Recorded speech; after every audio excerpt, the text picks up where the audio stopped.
Welcome back to our channel. My name is Talissa and this is my dance partner Jonathan. We are professional ballroom dancers and we've been sharing our knowledge and tips on ballroom dancing through these dance tutorials. If you haven't seen our other tutorials, please go check them out and subscribe to this page for more dance videos. In today's dance tutorial, we're going to be discussing the difference between turn and rotation. We're going to be outlining exactly what turn and rotation are, how we execute them, and some examples of how we can apply both turn and rotation. In ballroom dancing, turn is the word used to describe the changing of the alignment in relationship to the room. So what do we mean by alignment? Well, the technique book has a name for every possible alignment that we dance in your choreography or in your steps. For example, right now, you could say that I'm facing the camera, which we can say is line of dance or LOD. We also have the very common diagonal wall, or we can say wall, or we could say backing LOD. And these are all alignments commonly used in ballroom dancing. We normally measure the amount of turn by the feet. So if my feet are facing line of dance, and then my feet turn to diagonal wall, I have now turned an eighth of a turn.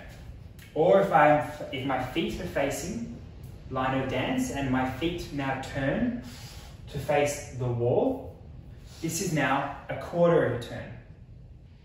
I'm now going to invite Talissa to join the video, and we will now show you a couple of examples of which steps we'll use turn. Talissa and I are going to show you the natural turn figure in waltz to demonstrate turn. If you didn't know that this step already had turn in it, the name is a very good indicator. So for example, this step is called natural turn, we're turning. Some other examples of steps that have turn are spin turn, turning lock. The names of these figures indicate to you that there is turn. If we're currently facing the camera, which we'll say is LOD, or line of dance, we're going to commence the natural turn in the correct alignment of diagonal wall.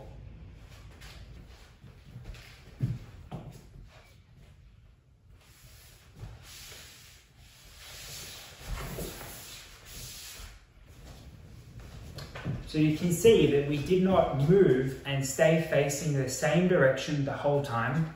We started on one alignment and then turned to face another alignment. I'm now going to approach the topic of rotation.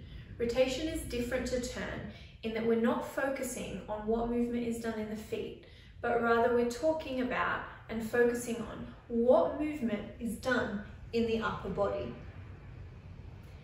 If I am here standing looking at the camera straight at the moment, you can say that I have no rotation. My shoulders are essentially in line with my hips and I am square to the camera.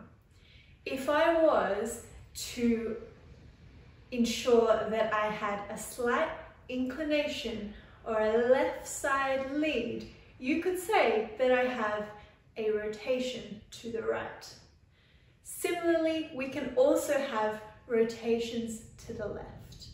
One of the keys for having good rotation is to make sure that you and your partner know that you have the exact same amount of rotation to ensure that those arms stay parallel to each other.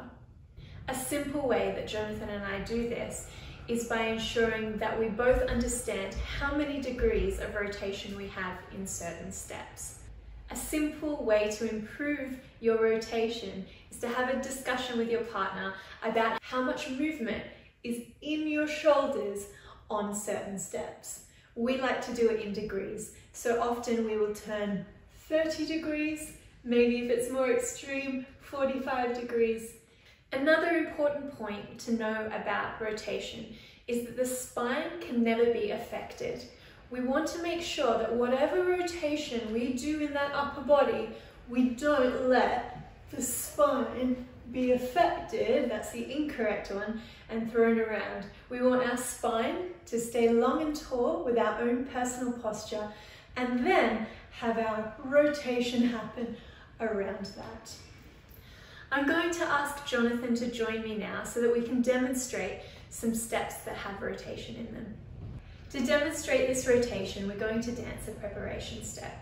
Now I want you to notice that our hips and our spinal alignment stay in the same direction that we will be moving, but it is simply our upper body that is doing the rotation.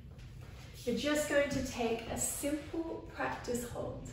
Now, we're preparing for our natural turn or our feather step. You can see that we've had about 30 degrees rotation in our upper body. And as we transfer onto our other foot, we're doing the same thing. Now, if we drop our arms at this point, we should be able to see that there's been no effect of the rotation in the head, and our feet, unfortunately you can't see them here, but our feet also haven't been affected. Before we finish off this tutorial on turn and rotation, Tulissa and I would like to offer a couple of important points for you. The first one is that we urge you to be very clear with yourself and your partner on the concepts of turn and rotation and to understand the differences. Some teachers might assume that you know this and they may not go into details on every single step, so it's important that you ask the question to your teacher on the rotation and turn of every step. Another important note is that some steps actually have a combination of both turn and rotation. This means that you have to be even more clear with exactly how much rotation you are using and how much turn you are doing in both yourself and in relationship to your partner. We hope that you've enjoyed watching this video on turn and rotation and that you've learned something new. For us, understanding these topics better has improved our dancing greatly, and we hope that it does the same for your dancing. If you've liked this video, please subscribe to our channel to see more dancing related content. We'll see you in the next video.